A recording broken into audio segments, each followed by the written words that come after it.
nunca adulterou com Batseba. Nenhum homem ia para a guerra sem antes dar um documento de divórcio para sua esposa, Get. O erro de Davi foi orquestrar a morte de Uriá, e tudo isto tem um significado espiritual. Davi, Batseba, Uriá são todos objetos espirituais. Uriá é Or Yod-He, luz do Criador. O homem erra quando não cumpre o seu destino de perceber a luz do Criador nas coisas. Então ele mata Uriá, quando ele acha que sua vida cotidiana está separada de sua vida espiritual. Quando você não mata mais Uriá, a luz do Criador nas coisas, você percebe o divino em tudo. O poeta que sangra caneta em papel ou o ator que verte em lágrimas a cena está mais próximo da realização de Deus do que o fiel que se ajoelha e adora num templo e diz Senhor, Senhor. Um percebe e realiza, o outro amedronta-se e adora. Estamos falando de percepção aqui. Aquilo que for o dono de sua percepção ditará as regras da sua realidade.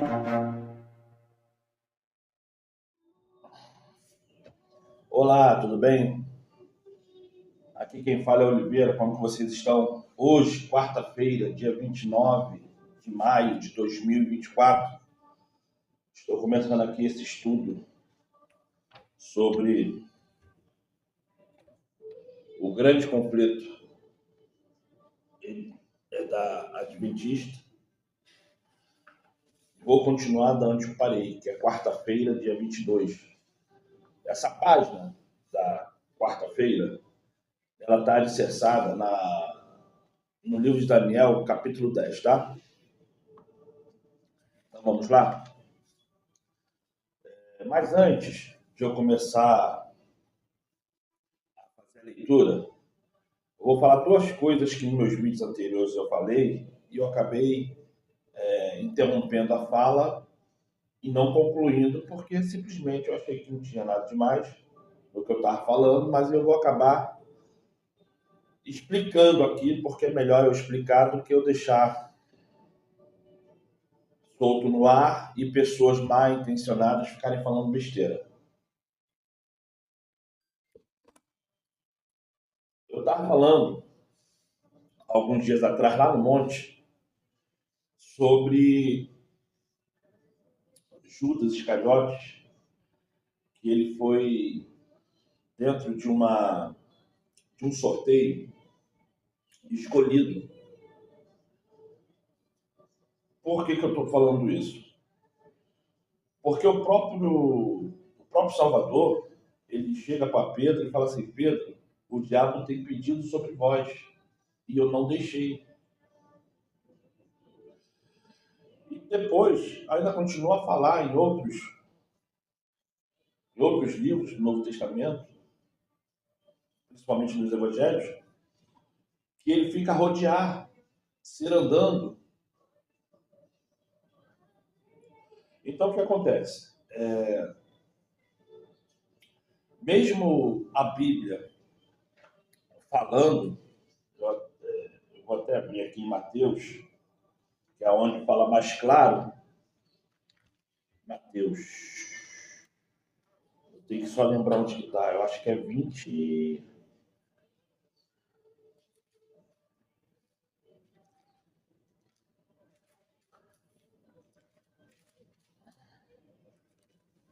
22, se eu não me engano.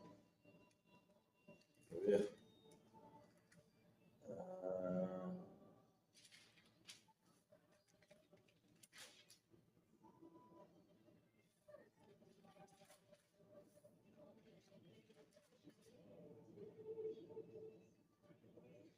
E depois eu ainda falei das 10 virgens, né?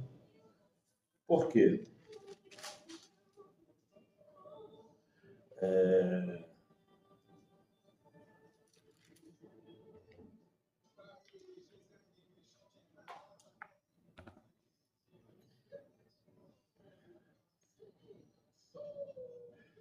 Por que eu também falei sobre as 10 virgens? Porque é simples. As 10 virgens, quando eu falei sobre obediência, não falei que estava errado a forma que foi contada. O que eu falei que estava errado é as pessoas simplificar aquilo como se fosse só o Espírito Santo. O Espírito Santo não se nega a ninguém. Se é o Espírito Santo, elas pediram ajuda espiritual e elas negaram.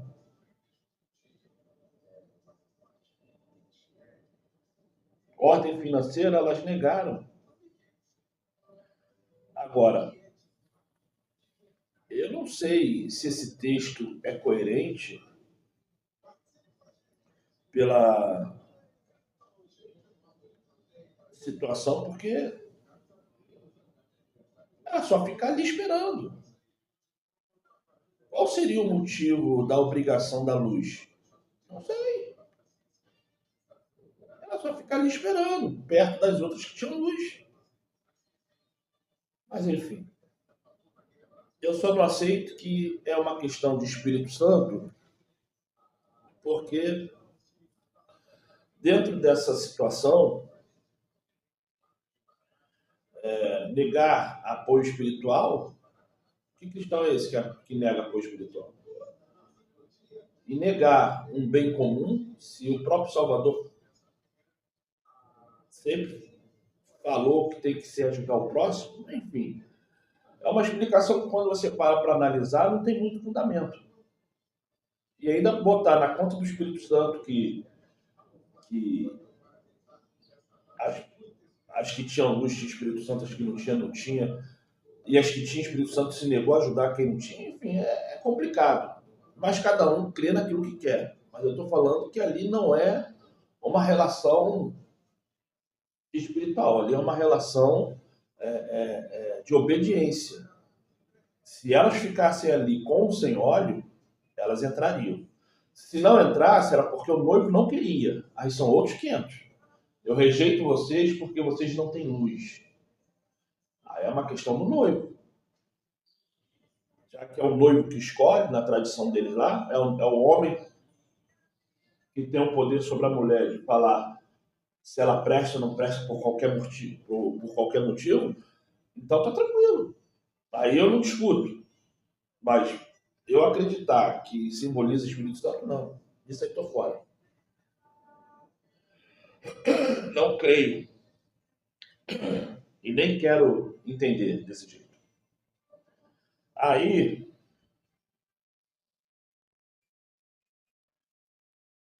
tô tentando achar aqui onde tá a parte que Judas foi pro falar com.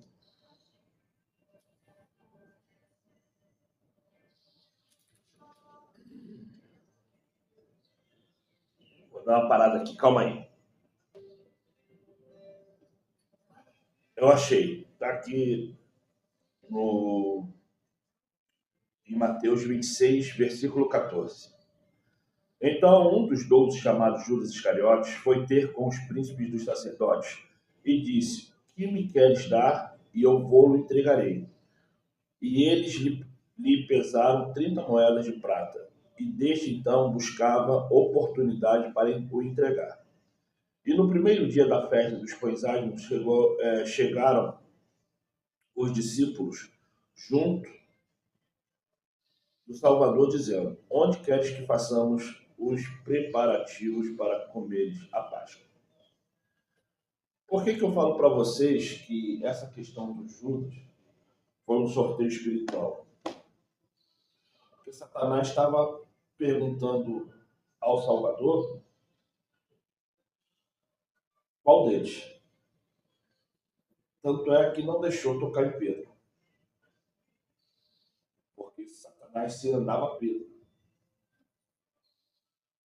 E o problema do comportamento, se Judas era ladrão ou não, não é problemático, porque Pedro puxou uma faca e cortou a orelha do cara. Isso não fez ele nem maior nem menor. Ele continuou sendo lá o seguidor. Tanto é que Cristo voltou e perguntou a ele. Então, o que acontece? Perguntou a ele, né, se o ama. Então, assim, o que acontece? O que fez? Porque não existe uma história sobre Judas Iscariotes não existe uma emenda se ele era espião, se ele vivia no meio dos sacerdotes, se ele estava ali no meio de Cristo porque alguém mandou ele ficar ali espionando. Ninguém na Bíblia não tem nada falando sobre quem é Iscariotes. A única coisa que a Bíblia fala é que ele roubava. Que ele roubava. Mas a questão não é nem essa. A questão é o seguinte. Que o próprio texto aqui fala que desde quando ele foi lá nos sacerdotes, ele procurava um jeito de capturar Cristo. E não conseguia. Então não se sabe aqui na Bíblia falando assim, coerentemente, há quanto tempo ele já trabalhava para os sacerdotes. Porque é uma lacuna muito esquisita. Isso aqui é uma lacuna muito esquisita. Eu vou ler de novo. Aqui, ó. 26:14. Então um dos 12, chamado Judas Iscariotes, foi ter com os príncipes dos sacerdotes. Não foi aos sacerdotes, foi os príncipes. E disse: que me queres dar? E eu vou entregarei. E ele lhe pesaram 30 moedas de prata. E desde então buscava oportunidade para o entregar. Buscava oportunidade. Isso não, é uma falácia, é uma mentira. Quando você vê no filme, quando você vê alguém pregando, que tudo aconteceu em um dia. Ele foi no sacerdote hoje, aí mais tarde ele estava lá tomando pãozinho, e depois levou a galerinha lá no monte lá para Pedro cortar a orelha de um e todo mundo sair correndo e ele ser crucificado. Quando você lê isso, parece que o cara já está há meses tentando um meio de matar Cristo. Só que não bate. Por que não bate? Porque a Bíblia também fala que Cristo o amou.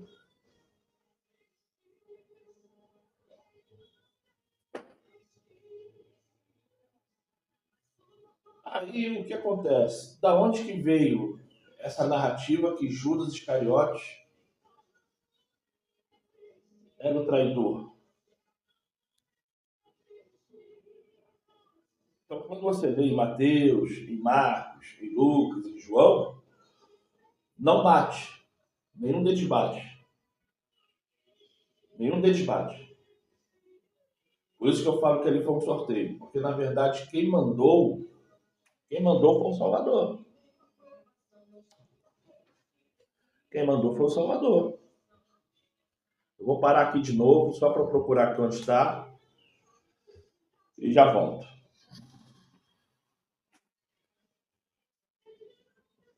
Aí fica assim, ó. 26:20.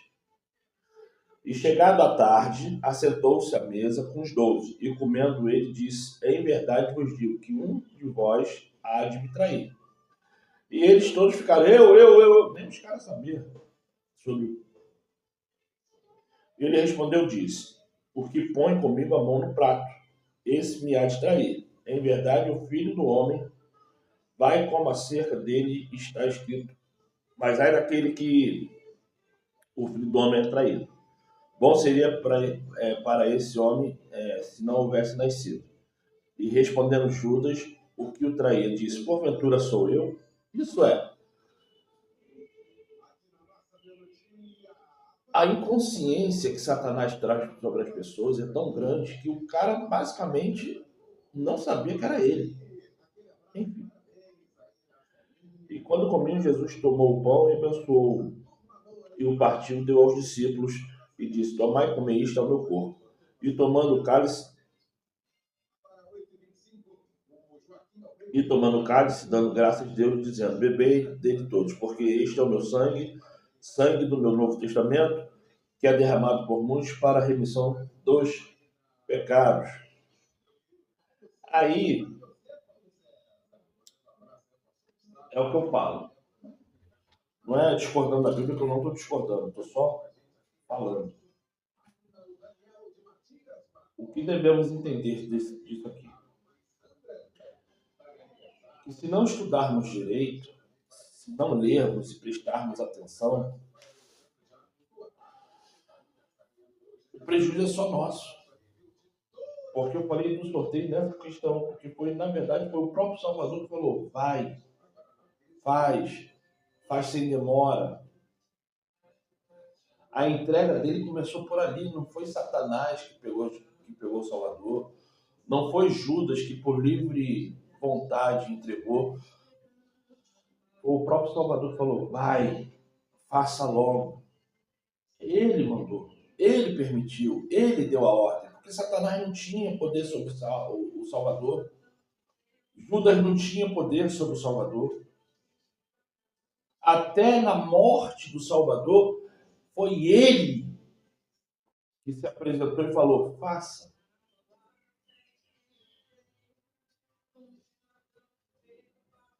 E é isso que as pessoas não entendem. Aí, sobre Yom Kippur, que eu falei, né? Yom Kippur. Eu vou dar alguns versículos aqui.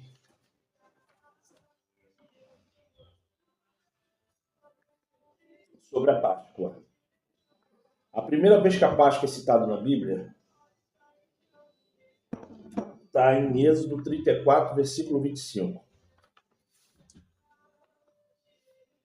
Nos Evangelhos, está em Mateus 26, 17, Marcos 14, 12, Lucas 2, 41, Lucas 22, 1, Evangelho de João 2, 23 e Evangelho de João 13, 01.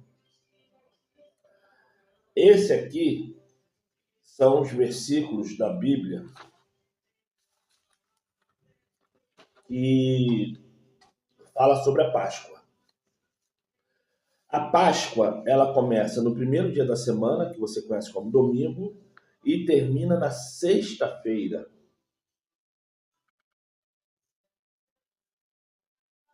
Então, o que acontece? Para. Eu já botei você para lá. Para. Sai daí. Tu vai derrubar o celular. Eu botei o celular para carregar aqui, o cachorro está aqui perturbando no fio aqui. Vou ter que parar aqui e botar ele de novo lá para ele não derrubar o celular. Ah, foi para lá. Então, e o verdadeiro nome da Páscoa não é Páscoa, tá? É Pão Asno. A festa do Pão Asno simboliza a saída do cativeiro para a liberdade. Simboliza a saída do cativeiro para a liberdade. Para alguns religiosos, fala-se até que é uma comemoração sobre a abertura do Mar Vermelho. Mas a questão não é nem a questão do Mar Vermelho. E depois, quando você for lá ler Josué, houve uma outra travessia em outro mar, e aquela travessia foi muito mais complicada do que o Mar Vermelho. Também abriu-se as águas, e ainda fizeram um altar no meio do mar, enfim. Vamos lá. E o Yom Kippur são 10 dias.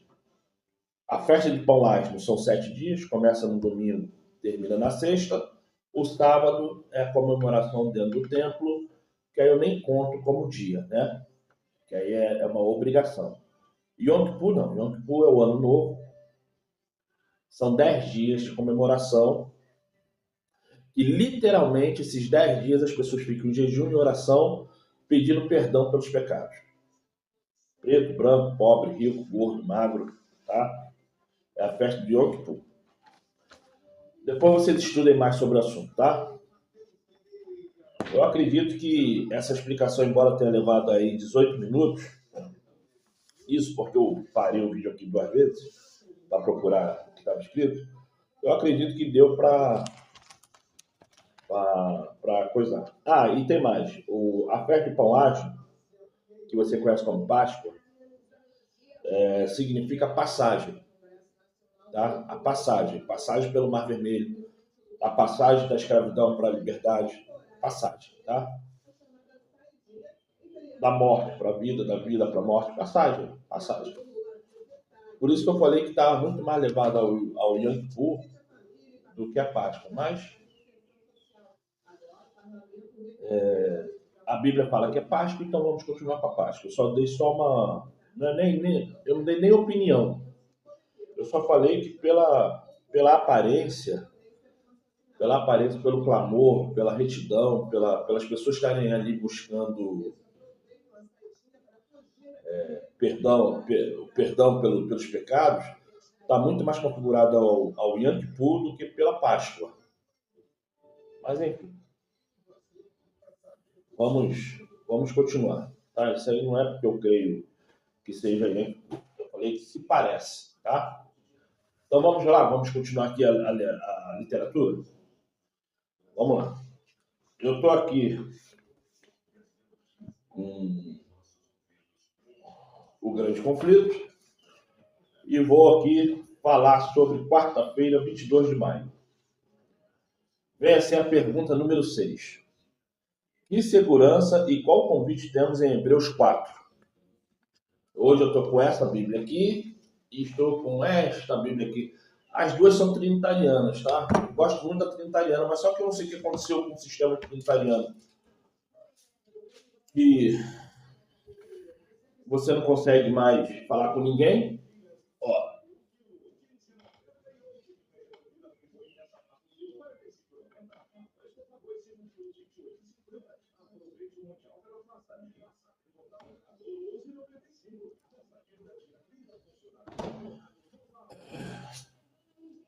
vamos lá.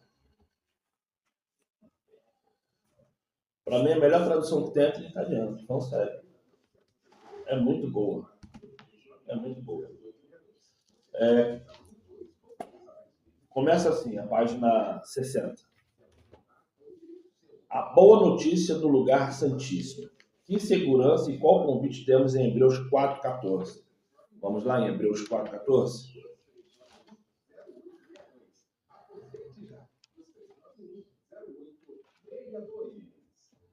Hebreus capítulo 4, versículo 14. Visto que temos um grande sumo sacerdote, o Filho do Criador, que penetrou nos céus, retenhamos firmemente a nossa confissão. Porque não temos um sumo sacerdote que não possa compadecer-se das nossas fraquezas. Porém, um que, como nós em tudo, foi tentado, mas sem pecado. Cheguemos, pois, com confiança ao trono da graça, para que possamos alcançar misericórdia e achar graça, a fim de sermos ajudados em tempo oportuno. Aí depois pede para ir... Hebreus 4, 14 a 16, tá? Aí depois pede para ir aqui em Hebreus 10, 19 ao 22.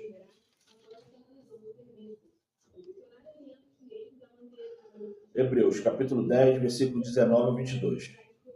Tendo, pois, irmãos, ousadia para entrar no santuário pelo sangue do Salvador, pelo novo e vivo caminho que ele nos consagrou pelo véu, isto é, pela sua carne, e tendo um grande sacerdote sobre a casa do Criador.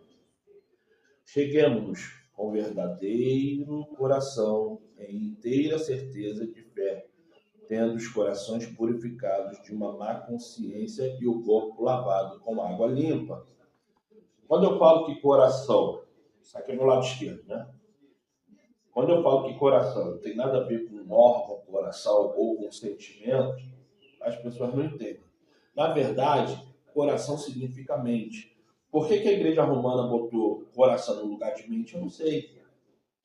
Aqui está falando de uma mente limpa, sem corrupção. Uma mente que você tem certeza que você não tem erro nem pecado.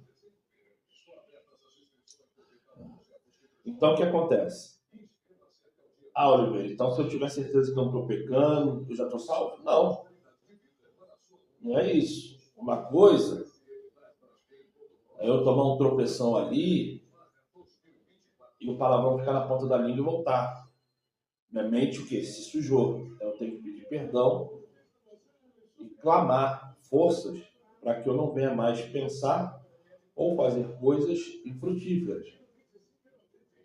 Mas isso não quer dizer que eu perdi a salvação. Eu estou na fila.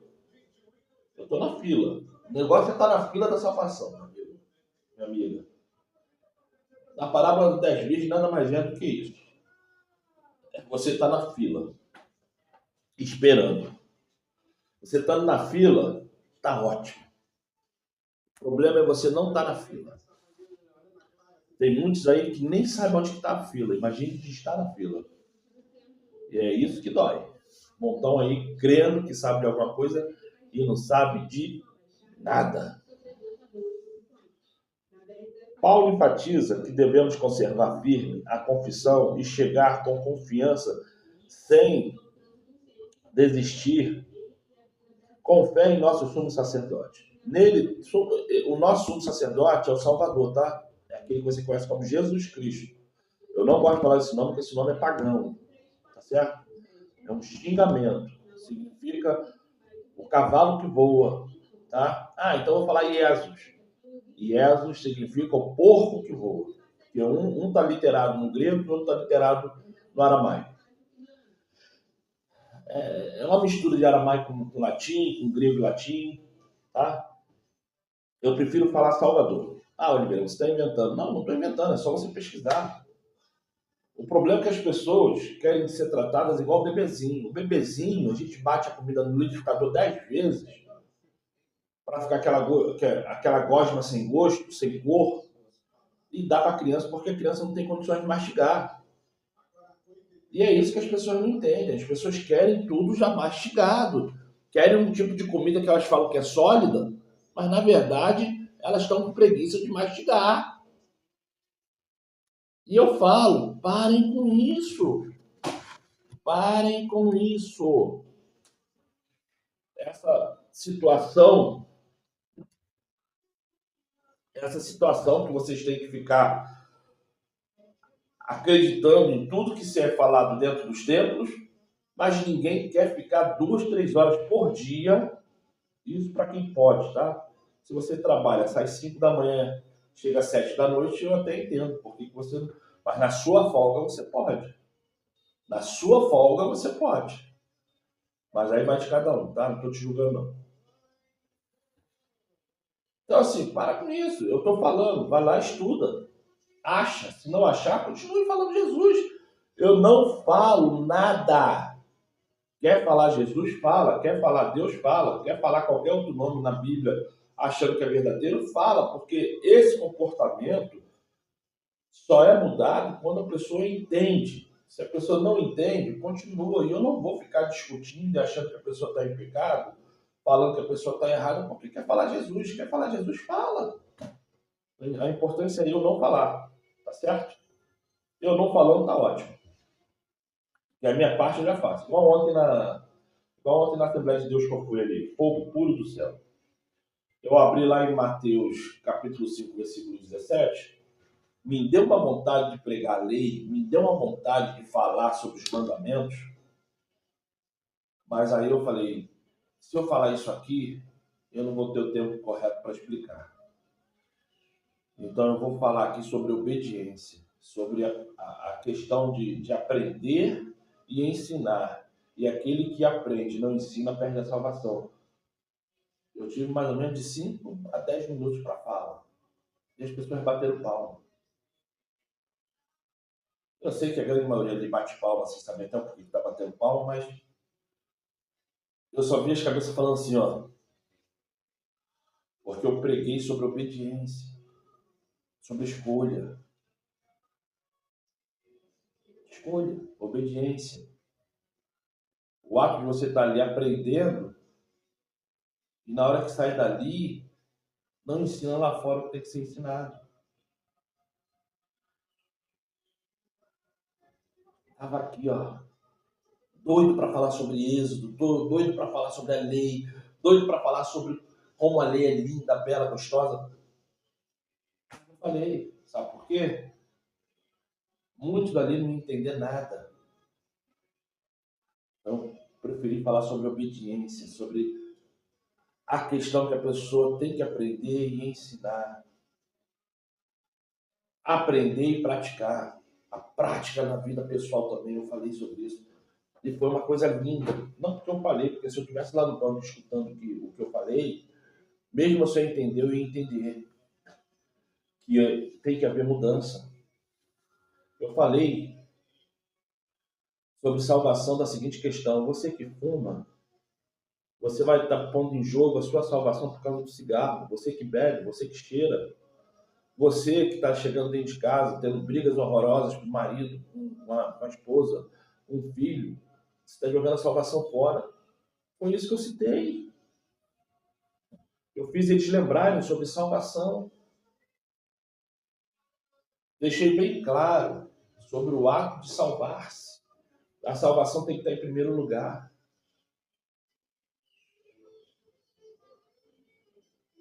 Para isso tem que ter obediência, para isso tem que aprender, para ensinar. Aquele que não ensina não está salvo. E é isso que eu estou falando para você. Aprenda, você tem que estudar. Vamos lá, já está em 30 minutos. Vamos lá, para acabar essa leitura aqui.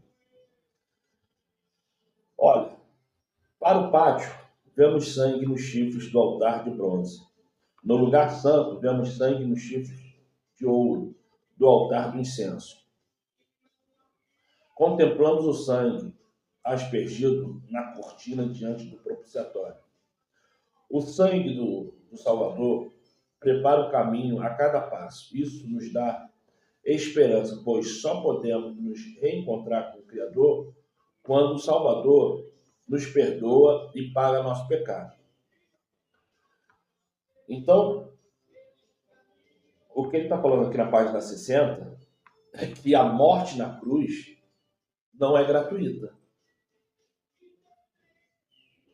A morte na cruz não é gratuita.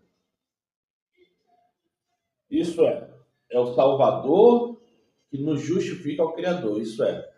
Então a morte na cruz não é para todos. E é isso que eu tenho falado. Não é para todos. Para de acreditar. Eu sou do Ministério A, B e C, eu sou secretária, eu sou isso, eu sou aquilo. Isso não garante nada a você, filho. Porque é o Salvador que vai pegar o sangue dele e vai falar assim, toma aí, comprei ele aqui com o meu sangue. É ele. Então não é gratuito, não é para todos. A misericórdia divina é infinita, porém a sua justiça também. E a justiça não pode aceitar o sacrifício do Salvador como expiação por nossas transgressões. A menos que o Salvador garanta que os pecados serão perdoados e depois apagados. 7. Pergunta número 7. Leia em Apocalipse 11, 19. Então vamos lá, em Apocalipse 11, 19. No contexto do grande conflito, por que essa visão é importante? Vamos ler. Apocalipse capítulo 11, versículo 19. Vamos ler, né? Tem que ler! Se não ler, meu amigo, vai ficar sabendo como. 11, 19. E abriu-se no céu o templo do Criador, e a arca da sua aliança foi vista no seu templo, e houve relâmpagos, vozes e trovões, e terremotos de grande saraiva.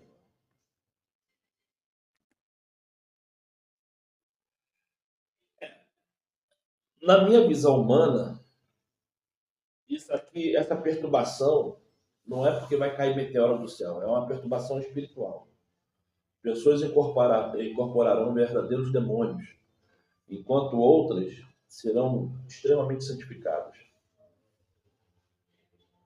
Porque uma coisa eu sei, que só entra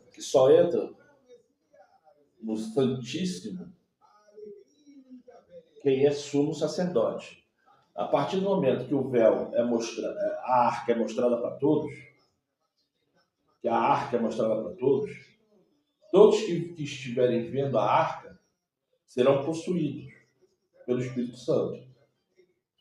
Então, essa saraiva de isso, daquilo, outro terremoto, é só você ler em Atos. O Espírito, quando desceu, ele tinha estrondos, saraivas, né? Ventos pestuosos. Está lá em Atos. Então, quando eu leio isso aqui, eu só vejo que é a edificação do Espírito Santo, porque só pode se aproximar, só pode ver, só pode estar na arca do Santo dos Santíssimos quem tiver o Espírito Santo. E isso não tem nada a ver com o que aconteceu lá com Davi. Quando o general dele lá, ou os filhos de Samuel, quando entraram lá no... Por que eu estou te falando isso? Porque Santo dos Santíssimos, ele só é santo quando o Criador está ali. Se o Criador não está ali, é só mais um local. Tá certo? E ali, quando foi mostrada a arca, estava ali o santo dos santos. Então, essa saraiva, esse terremoto é o Espírito Santo. Da mesma forma que está escrito lá em Atos. Lê lá em Atos, para você ver o barulho que houve, fogo, vento, barulho, estrondos, pessoas sendo batizadas.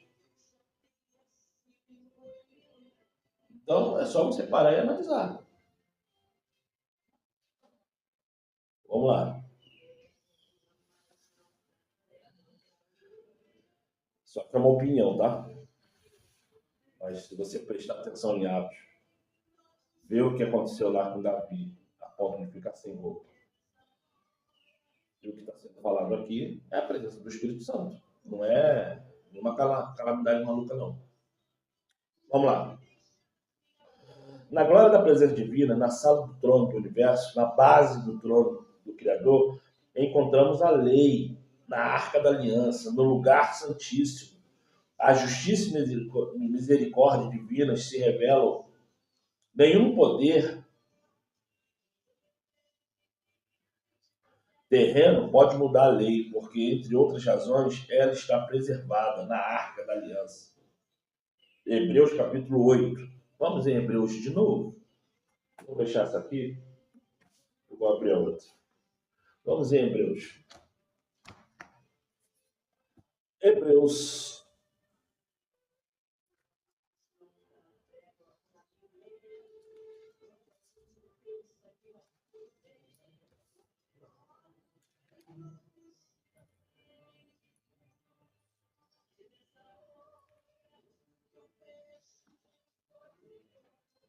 Eu tô falando sério. Eu tenho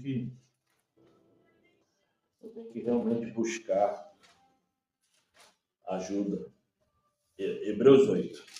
Eu tenho que buscar ajuda porque esse meu problema de saúde parece estar só piorando. Hoje eu estou babando. Hebreus, capítulo 8, versículo 10. Eu já não sei mais aonde ir. Tenho orado bastante, jejuado. Tenho buscado médico aqui, médico ali, mas está difícil. 8, 10. Vamos lá, Hebreus, capítulo 8, versículo 10. Porque esta é a aliança que depois daqueles dias farei com a casa. Porei as minhas leis no seu entendimento, e o seu coração a escreverei. E eu lhes serei pelo seu Senhor, e eles me serão o meu povo. E não ensinará cada um a seu próximo, nem cada um ao seu irmão, dizendo: conhece o Criador? Porque todos me conhecerão, desde o menor até o maior. Porque serei misericordioso para com as suas iniquidades, e de seus pecados e das suas prevaricações não me lembrarei mais. Então, gente, isso aqui é o de quarta-feira. E quarta-feira termina assim. Porque a intercessão do Salvador é uma notícia incrivelmente boa, visto que a lei é o padrão da justiça, que esperança teríamos sem o Evangelho. Eu vou dar só uma pitada aqui. Volto a dizer. A parábola das 10 virgens.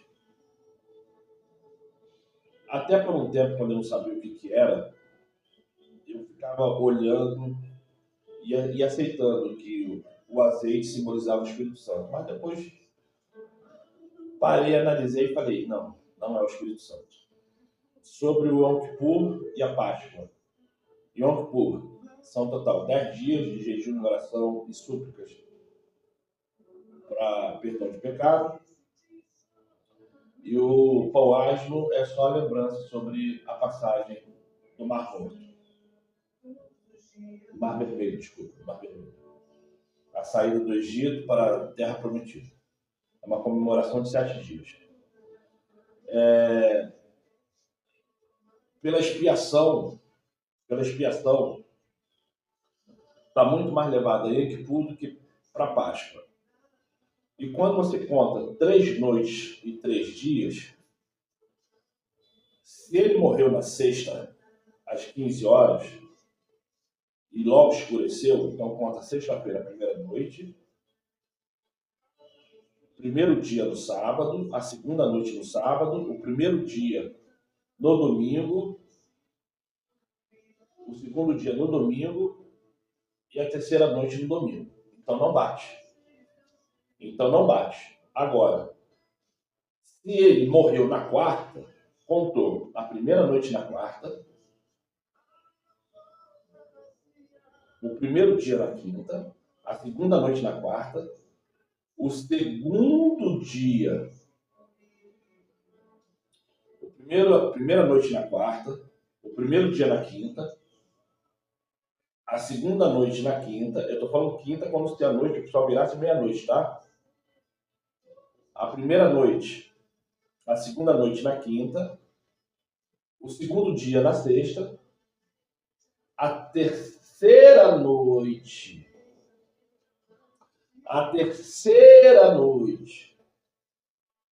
na sexta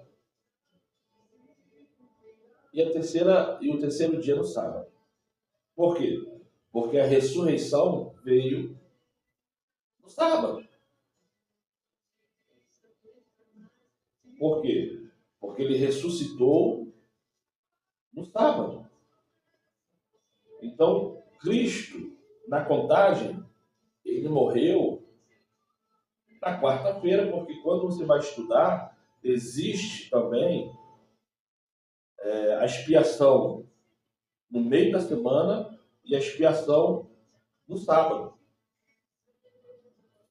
Então, no meio da semana, houve a expiação de Cristo para que no sábado ele ressuscitasse. E no domingo, eles fossem lá. Só que a Bíblia fala que era noite de sexta-feira, era o fim da tarde de sexta-feira, teriam que tirar ele da cruz, porque iria entrar o sábado. Isso tudo a Bíblia fala para justificar que ele morreu na sexta-feira. Mas os 3 dias, que se diz a profecia, que o próprio Salvador falava que ele iria ficar 3 dias e 3 noites morto, não bate. Não bate. Por quê? Quando ele morreu, escureceu. Então é a primeira noite. A primeira noite aconteceu das 3 horas da tarde, bora botar assim para eles quanto que é 6 horas da manhã, até às 6 da manhã. Essa é a primeira noite. Aí já era sábado, veio o primeiro dia. Aí quando chegou meia-noite de sábado para domingo, foi a segunda noite. E no domingo foi. Então assim, não bate. Então a coerência é que ele tivesse morrido na quarta-feira e não na sexta. Porque aí seria literal. Ele morreu na sexta, aí conta o dia de sexta, a noite de sexta, o dia de sábado, a noite de sábado, o dia de domingo e a noite de domingo. Então ele ressuscitou segunda.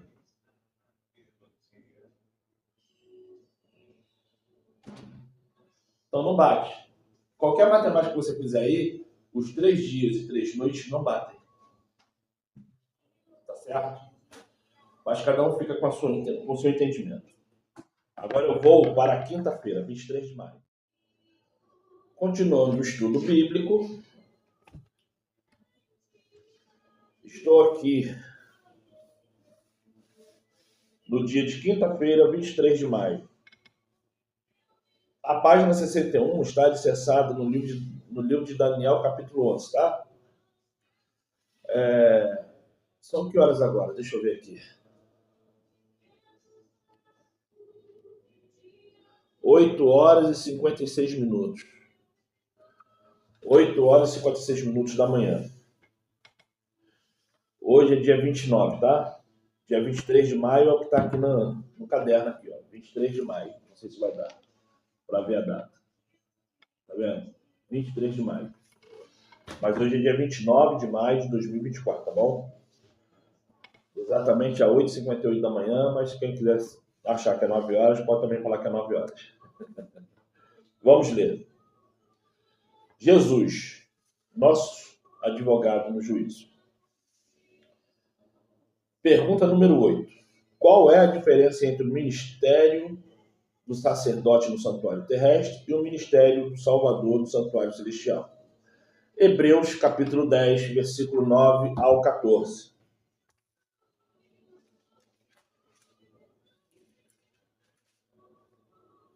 Vamos ler? Hebreus, capítulo 10, versículo 9 até o 14. Na qual vontade temos sido santificados pela oblação do corpo do Salvador, feito uma vez. E assim todo sacerdote aparece cada dia ministrando e oferecendo muitas vezes os mesmos sacrifícios que nunca podem tirar os pecados. Mas este, havendo oferecido para sempre um único sacrifício pelos pecados, está sendo à destra do Criador. Daqui em diante esperamos até que os seus inimigos sejam postos por escabelo dos seus pés, porque com uma só oblação aperfeiçoou para sempre os que são santificados. Isto é, gente. Isto é. Em Hebreus, capítulo 10, versículo 9 até o 14, fala sobre a herança. Por quê? No capítulo 10, versículo 8, fala assim, ó. Como acima diz, sacrifício é oferta, e holocausto, e oblações. Pelo pecado não quiseste nem ter segurança. Nem te agrada.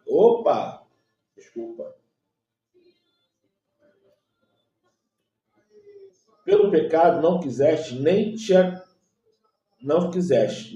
agradaram os quais se oferecem segundo a lei. Para algumas pessoas, tanto na lei como na graça, mesmo oferecendo algo, rejeitam. Por que você vê tanta gente arrumada dentro dos templos evangélicos, católicos, muçulmanos? E quando você fala sobre graça ou sobre obrigação, as pessoas só ficam olhando para você e rejeitam. Porque a mente dessas pessoas, elas estão grudadas principalmente na mão. São pessoas que, por estirpe, nunca vão olhar para baixo e se juntar a uma pessoa economicamente inferior. Nunca. Só se isso lhe trouxer algum tipo de ganho, de observação.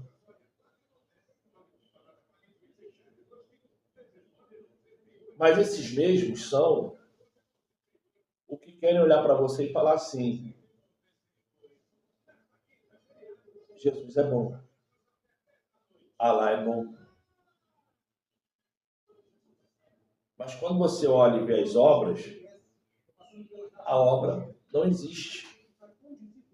A obra não existe. Cara, esse troço aqui fica andando, que a mesa é leve. Fica toda hora andando. E é isso que eu quero que vocês entendam, porque o que está falando aqui sobre fazer a vontade. Mas eu não vou explicar sobre isso aqui não, por isso que eu estou retendo as coisas que eu quero falar. Eu quero ler isso aqui. Vamos ler. De uma vez por todas, o Salvador morreu na cruz como sacrifício perfeito pelo pecado. Seu ministério sacerdotal no santuário celestial nos santifica, uma vez que adentrou o lugar santíssimo. Ele permanece como nosso advogado no juízo. 1 João, capítulo 2, versículo 1. Vamos lá em 1 João.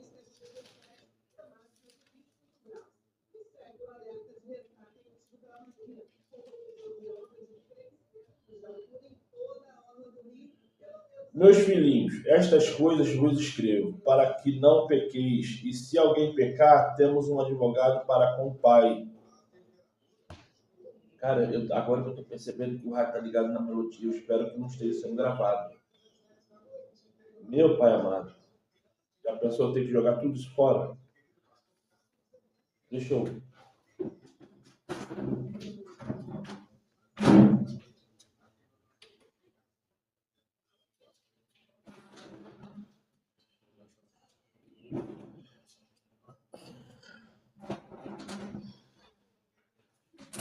Agora que eu percebi, abaixei mais um pouquinho ali. Assim também Cristo, tendo se oferecido uma vez por todas para tirar os pecados de muitos, aparecerá a segunda vez, não para tirar pecado, mas para salvar aqueles que esperam por ele. Tá vendo? Aqueles que o esperam. Isso é, quando eu falo que a parábola das 10 virgens era só aquelas 5 que continuaram esperando, mas enfim, o problema delas ali é que elas saíram e chegaram depois que o cara já tinha fechado a porta.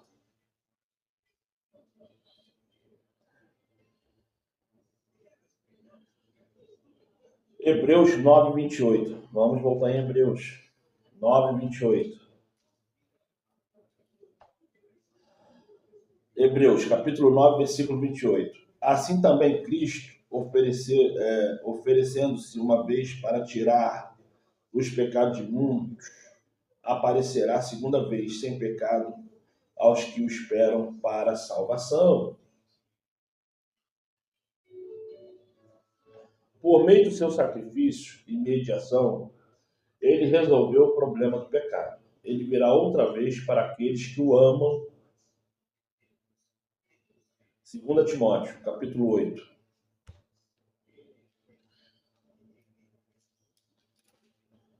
2 Timóteo, capítulo 8.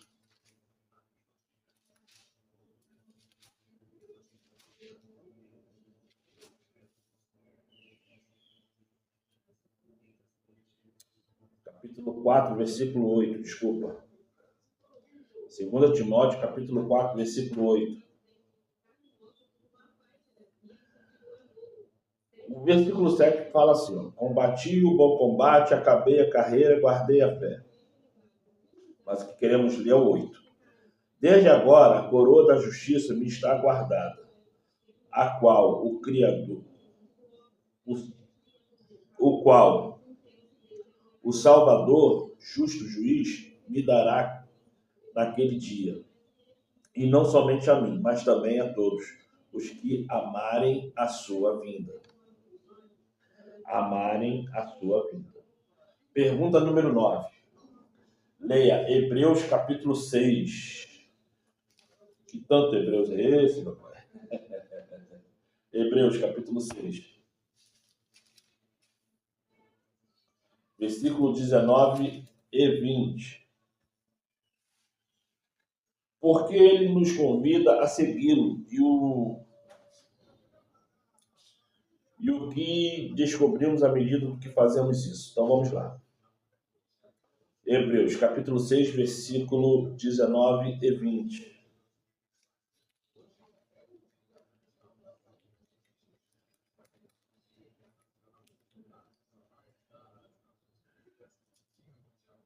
Hebreus, capítulo 6, versículo 19 e 20. A qual temos como âncora da alma, segura e firme, e que penetra até ao interior do véu, onde o Salvador, nosso precursor, entrou por nós, feito eternamente sumo sacerdote segundo a ordem de Melquisedeque.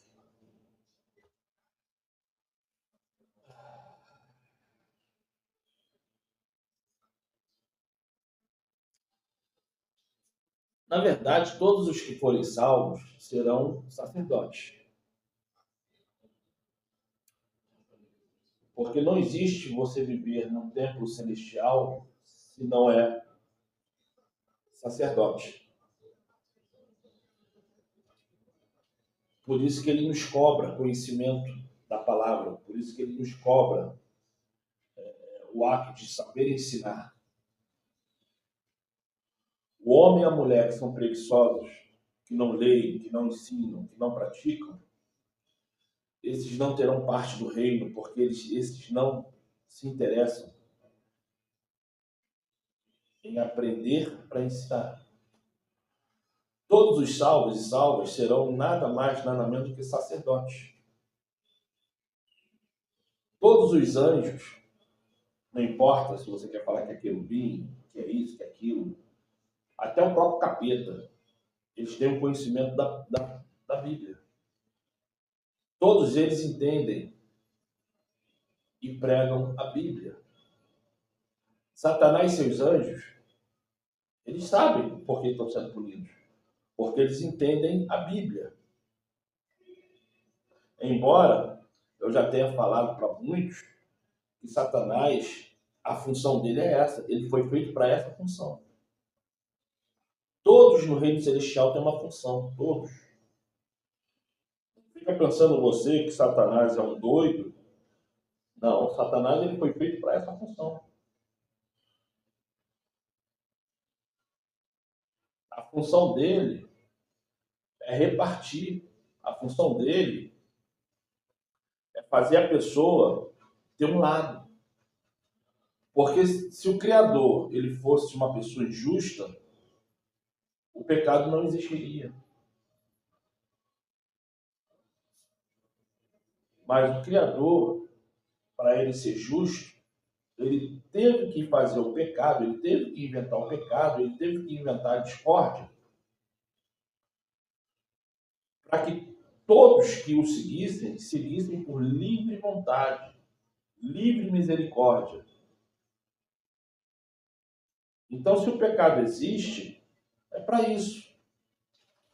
Porque se o pecado não existisse, verdadeiramente o Criador não seria adorado. Então, ele fez isso para que nós escolhêssemos o adorar ou não. Por isso que ele fala que ninguém é obrigado a segui-lo, por isso que ele fala que ninguém é obrigado a guardar a lei, por isso que ele fala que todos que escolherem seguir vai ter vida eterna e os que não seguirem perdição eterna. Agora, sai de cima do muro. Não adianta você ficar numa hora indo na igreja e outra hora indo para o botequim. Está perdendo muito tempo da sua vida. Saia de cima do muro. Saia de cima do muro. A intercessão do Salvador no santuário celestial em favor do ser humano é tão essencial ao plano da redenção como foi sua morte sobre a cruz. Com sua morte, ele iniciou essa obra e após a ressurreição ascendeu ao céu. Isso aqui é a página 61, tá? Ela está alicerçada sobre Daniel 11, tá bom?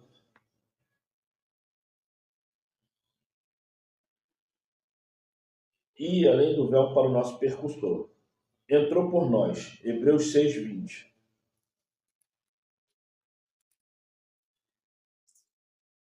Hebreus capítulo 6, versículo 20. Onde o Salvador, nosso percussor, entrou por nós, feito eternamente sumo sacerdote segundo a ordem de Melquisedeque. Ali se refere à luz da cruz do Calvário. Ali podemos obter uma compreensão mais clara dos mistérios da redenção. A salvação do ser humano tem custado um preço infinito para o céu. O sacrifício feito equivalente aos mais amplos requisitos da lei, que foi violado. O Salvador abriu o caminho para o trono do Pai, e por meio da sua mediação, o desejo sincero de todos os que ele se aproximam pela fé pode ser apresentado ao Criador. Ellen White, Grande Conflito, página 409. O plano da salvação acaba com o grande conflito e resgata a terra das garras de Satanás. O Salvador revelou o amor do Criador a um mundo em necessidade, a um universo expectante. Sua morte revelou a maldade do pecado e ofereceu salvação. Sua intercessão garante os benefícios da expiação dos que estendem a mão para recebê-lo. Qual é a relação entre a morte e a sua intercessão? O juízo é necessário? Enfim, gente, chegamos sexta-feira, dia 24. Eu vou dar uma paradinha aqui para começar a sexta-feira. Vamos lá?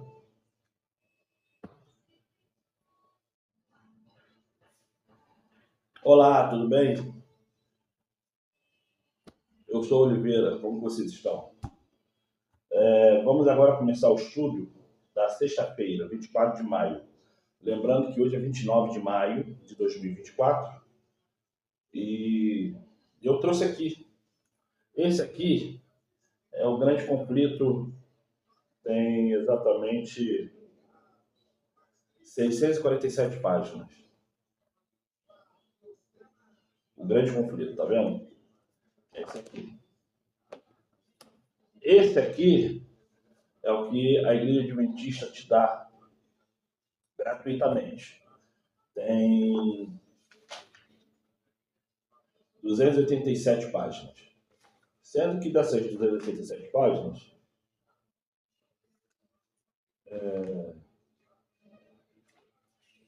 algumas é só algumas explicações, tá vendo? Apêndice, essas coisas. Mas enfim, esse aqui, a grande controvérsia, IAGE, deve ser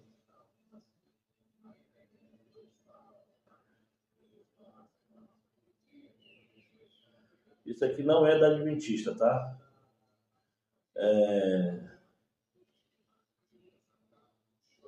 Silvério, diretor de arte Rafael, IAGE, não sei o que é IAGE, mas é lá de Minas, tá? A editora não é adventista.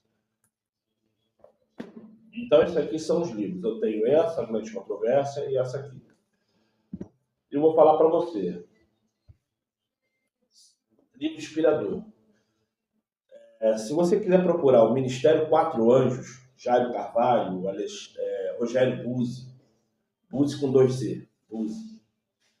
Eles também têm a Grande Controvérsia entre Cristo e Satanás, que vem quase 900 páginas. É muito mais completo do que esses daqui, tá? Então, esse aqui é o que a Adventista dá gratuitamente. Agora, por que tem 200 páginas? Não sei. Esse aqui, hoje que eu vim perceber que é de um grupo religioso IAGE, não sei o que significa. Tem um telefone aqui, ó. Se você quiser entrar em contato,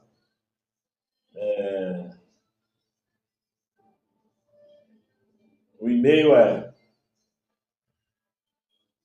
iage.vidanocampo@gmail.com iage.vidanocampo@gmail.com. E tem um telefone aqui, 37 999 64 2699. Prefixo é Minas, 37. O telefone é 999 64 2699.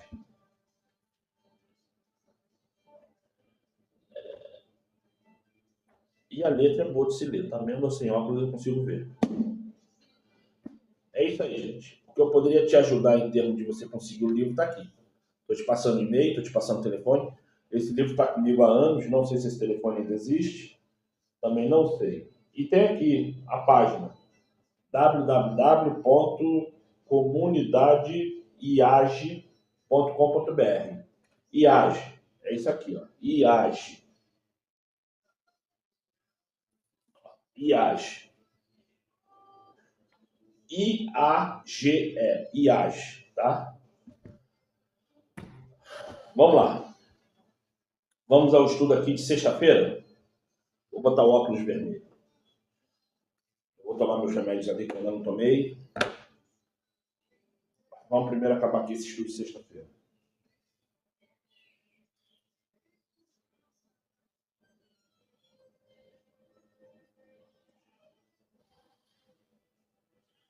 Para quem lê a grande controvérsia, sabe da importância. Por isso que tem tantos homens e mulheres fazendo esse livro e distribuindo gratuitamente. Esse livro foi de graça que eu peguei, tá? Foi de graça. Vamos ao estudo. Essa página, a página 62, está alicerçada no livro de Daniel, capítulo 12, tá? Ellen G. White descreve a atuação do Salvador em nosso favor no juízo. E o nosso papel, o Salvador não justifica os pecados deles, mas apresenta o seu arrependimento e fé, e reclamando perdão para eles, ergue as mãos perante o Criador, dizendo: eu os conheço pelo nome, gravei-os na palma da minha mão. Sacrifícios agradáveis ao Criador são o espírito quebrantado.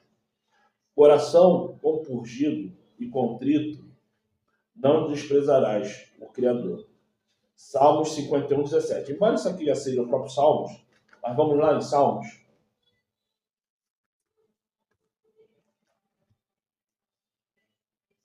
Cinquenta e um.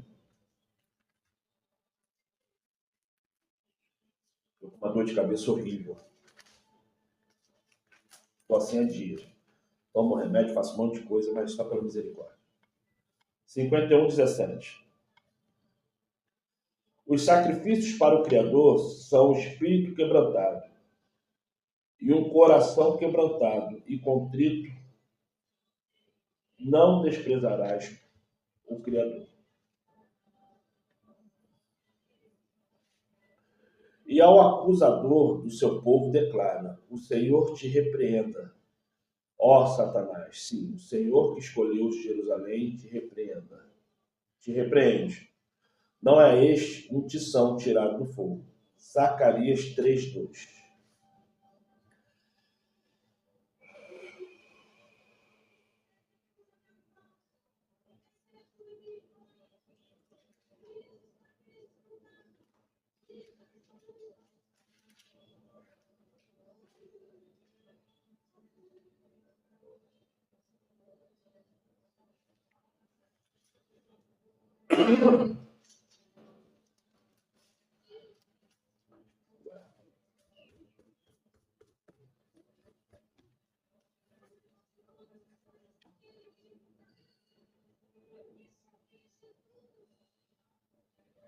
Ué, cadê você, Zacarias?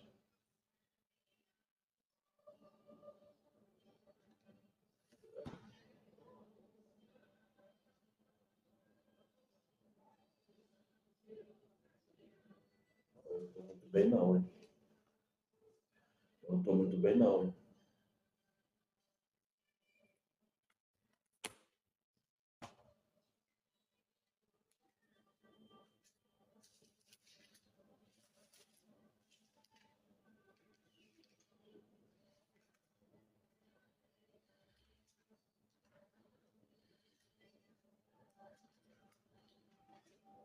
Oxi.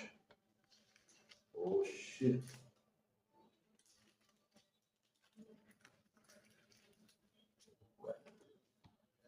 olhando aqui, não tô conseguindo achar o número.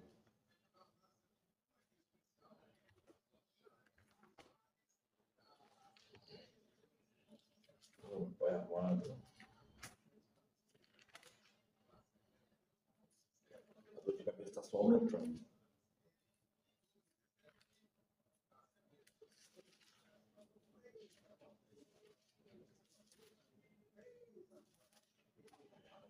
Se continuar assim, eu vou parar, tá, gente? Tá só aumentando aqui a dor de cabeça. Zacarias, capítulo 3, versículo 2. Mas o Criador disse a Satanás: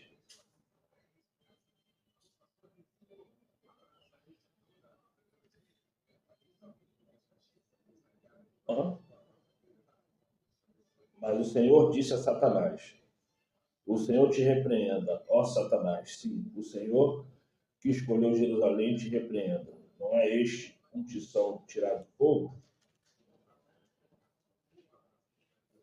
O fato que os reconhecidos filhos do Criador serem representados como estando na presença do Criador, com vestes sujas, deve levar à humildade e ao profundo exame da mente todos os que lhe professam o nome,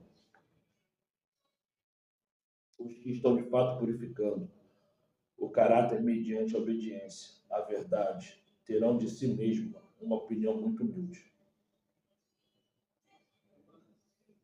Vivemos hoje no grande dia da expiação. Todos aqueles que quiserem que seu nome seja conservado no livro da vida devem agora, nos poucos dias que lhes restam do tempo da graça, humilhar-se diante do Criador em tristeza pelo pecado e em arrependimento verdadeiro. Perguntas para consideração. O que sentimos ao pensar que o Salvador levanta sua mão por nós diante do Pai? Porque essa é a nossa única esperança no juízo. Vivemos no dia da expiação, a obra divina para salvar perdidos. Porque qualquer dia dedicado à obra de salvar pecadores deve ser uma boa notícia. Cristo pode pleitear de forma eficaz em nosso favor? Ele é capaz de silenciar o acusador com argumentos baseados em nossos méritos, testemunhos para a igreja. Então, gente, estou até babando. O que eu queria ler, eu já li essa semana toda para vocês. O estudo ficou um pouco longo. Mas eu peço, por favor, continue buscando o Espírito Santo, continue buscando a certeza da salvação. Não fique na dependência de centros religiosos, não fique na dependência de um homem ou de uma mulher ter que ir até você para você pelo menos ler a Bíblia. Busque o Espírito Santo. Eu não sei se hoje vou voltar a ler aqui sobre a semana que estamos atual, mas pelo menos, estou vendo tudo embaçado, mas pelo menos tente, tá bom? Para tu ver, eu estou aqui passando mal e eu estou aqui fazendo esse vídeo. E não é mérito, não é honra, não é nada. É só uma vontade. É a vontade de mostrar para vocês que todos nós somos capazes. Sendo branco, preto, gordo, magrinho. Se você tiver o Espírito Santo na sua vida, você vai ter essa mesma vontade. Passando mal ou não, trabalhando ou não, desempregado ou não. Você vai ter essa vontade de praticar o Evangelho, de falar, de citar a Cristo. O meu nome é Oliveira e eu te peço, por favor, se inscreva no canal, compartilhe e dê um like. Sejam abençoados. Davi nunca adulterou com Batseba. Nenhum homem ia para a guerra sem antes dar um documento de divórcio para sua esposa, um guete. O erro de Davi foi orquestrar a morte de Uriá, e tudo isto tem um significado espiritual. Davi, Batseba, Uriá são todos objetos espirituais. Uriá é Or Yod-He, luz do Criador. O homem erra quando não cumpre o seu destino de perceber a luz do Criador nas coisas. Então ele mata Uriá, quando ele acha que sua vida cotidiana está separada de sua vida espiritual. Quando você não mata mais Uriá, a luz do Criador nas coisas, você percebe o divino em tudo. O poeta que sangra caneta em papel ou o ator que verte em lágrimas a cena está mais próximo da realização de Deus do que o fiel que se ajoelha e adora no templo e diz Senhor, Senhor. Um percebe e realiza, o outro amedronta-se e adora. Estamos falando de percepção aqui. Aquilo que for o dono de sua percepção ditará as regras da sua realidade.